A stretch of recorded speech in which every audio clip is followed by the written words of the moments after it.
Oi, pessoal. O primeiro turno das eleições de 2022 encerrou e isso joga a luz sobre algumas figuras políticas, né, com esse resultado. Vamos começar com uma análise sobre a disputa ao governo do Amazonas. Vamos lá. Para me ajudar nessa missão, estão aqui na tela comigo a professora Thaís Cavalcante, professora do La Salle de Ciência Política, e ao lado dela, direto do Rio de Janeiro, o professor Gilson Gil, professor de Sociologia da UFAM. Sejam todos muito bem-vindos. Obrigado por estarem aqui. Uma surpresa é Amazonino Mendes, do Cidadania, que não garantiu vaga no segundo turno.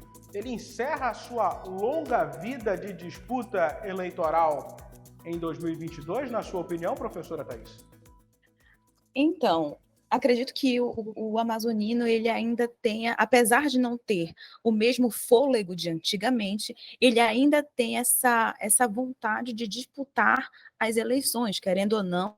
Ele é um político muito votado, tanto na cidade quanto no interior, sobretudo no interior.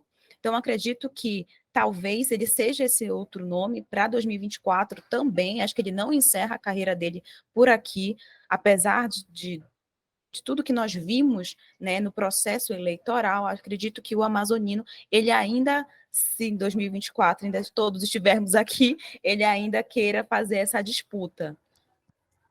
Eu vou colocar um pouco mais de pimenta nessa resposta da professora Thaís antes de entregar para o professor Gil. O que ela está dizendo é que amazonino pode até ter essa vontade da disputa eleitoral em 2024 e concorrer, quem sabe, à Prefeitura de Manaus. Mas a gente entende também, professor Gil, que existe um grupo político forte por trás de tudo isso. Essa disposição e o fator saúde, será que combinam com 2024? Caio, o amazonino tem um histórico nos índices, nas pesquisas, na carreira dele recente.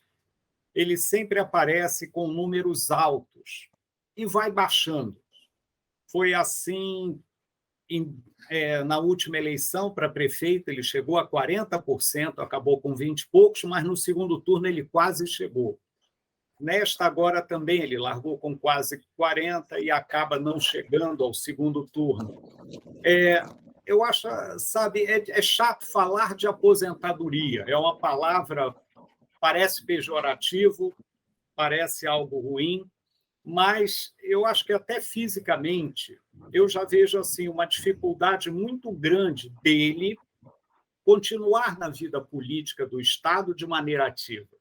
Não esquecer que ele, em 2016, estava aposentado, quando o Omar e o Arthur resgataram ele para disputar o mandato tampão. Ele já estava aposentado. Ele fez um mandato muito difícil de prefeito. Aquele último mandato dele de prefeito foi muito difícil. Ele sumiu no último mês, no último ano, ele some. As pessoas achavam que ele tinha morrido até, né? Isso corria. Então, é um processo esse do amazonino que dura, acho que, mais de 10 anos, de uma certa perda de vigor, de imagem. Agora, ele tem uma lembrança altíssima no imaginário da população, é um ícone, é um clássico assim, da política amazonense, né? Não dá nunca para a gente jogá-lo fora e dizer que ele está fora do jogo. Agora, eu particularmente não vejo que ele tenha até fisicamente condições. Grupo político, eu já diria aí um pouquinho que, se ele tivesse ido para o segundo turno e vencesse o segundo turno, ele certamente entraria com tudo na eleição para prefeito. Ele seria um ator muito importante.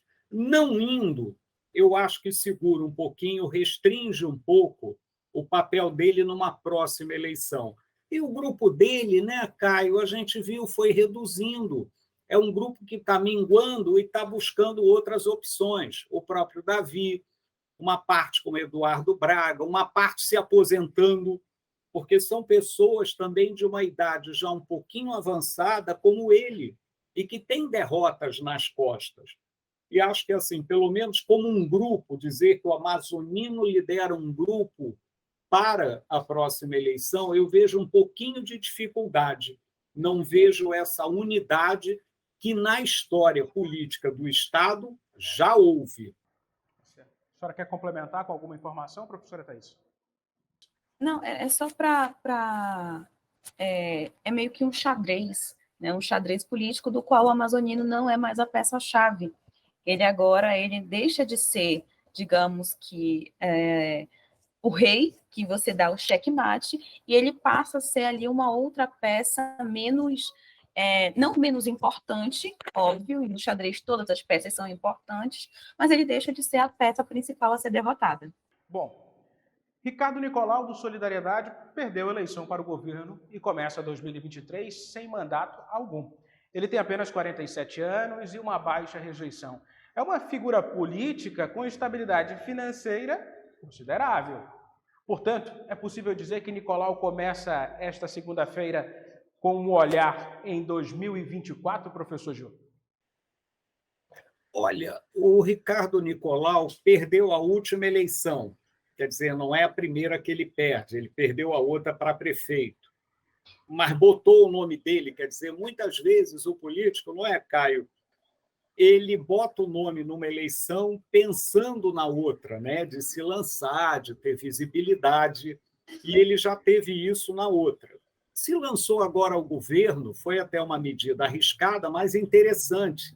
Bem ou mal, já são 2 eleições que ele aparece, que ele mostra a cara dele na propaganda eleitoral, capta dinheiro do fundo eleitoral, enfim. Ele tem uma baixa rejeição, tem muitos votos na capital, e eu diria, é um nome, sim, para a prefeitura. A prefeitura está um pouco em aberto. A gente tem uma nova corrida agora para a prefeitura. É um nome, é ver se ele vai se arriscar na prefeitura, numa eleição para o executivo, contra o Davi Almeida, que hoje é um candidato forte, ter uma terceira derrota seguida e depois voltar para o legislativo. Mas é um nome viável para a prefeitura, sim. O Ricardo Nicolau, na eleição passada, não tinha tanta visibilidade quanto ele tem agora, depois de ter sido lançado governador, candidato a governador. Então, para 2024, pode ser, sim, que ele venha a disputar o cargo para prefeito na cidade, aqui em Manaus. Muito obrigado mesmo, professores. E a você, internauta, eu peço que curta, comente, compartilhe esse nosso conteúdo. Não esqueça de se inscrever em nosso canal no YouTube, é o Portal Real Time 1. Deixa o like. Até mais.